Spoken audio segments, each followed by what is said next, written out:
ఆయన రక్తముతో మనల్ని ఏం చేశాడట? ముద్రించాడట. దేవుడు ఒక వాక్యం ఉంది, మనల్ని ఏం చేసి సీల్ చేశాడట. He sealed us with his blood.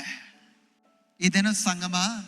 నన్ను దినము నీ పైన దేవుడు ఆయన రక్తముతో ఆయన ముద్రించి ఉన్నాడు. అపవాది యొక్క శక్తులు కానీ, వాడి క్రియలు కానీ, వాడి యొక్క ఏ కార్యాలు నీ పైన వర్ధిలింపబడదు. ఏ కార్యాలు నేను జయించదు, నీ పైన జయించదు. ఎందుకంటే ఎప్పుడైతే ఆయన వైపు మనము చూచామో ఆ దినం మనల్ని ఏం చేసి ఉన్నాడంటే ప్రభు ఆయన ముద్రించి ఉన్నాడు. ఈ దినం ఎక్కడ నీ గృహంలో ఉన్నప్పుడు భయం కలిగినప్పుడు ఏం చెప్పాలి? మనం భయం కలిగినప్పుడు మనం చెప్పాలి, నా దేవుడు నన్ను ఆయన రక్తముతో నన్ను ముద్రించాడు. జీవితంలో ఇబ్బందులు ప్రయాసములు కలిగినప్పుడు మనం చెప్పాలి, ఆయన నన్ను ముద్రించి ఉన్నాడు.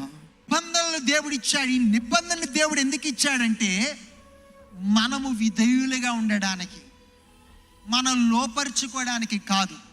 మనము విధేయులుగా ఆయన యొక్క చిత్తమేదో మన జీవితంలో గుర్తెరిగి, ఆయన యొక్క మాటలను గుర్తెరిగి ఆయనకు విధేయులుగా ఉండాలని దేవుడు ఆశిస్తున్నాడు.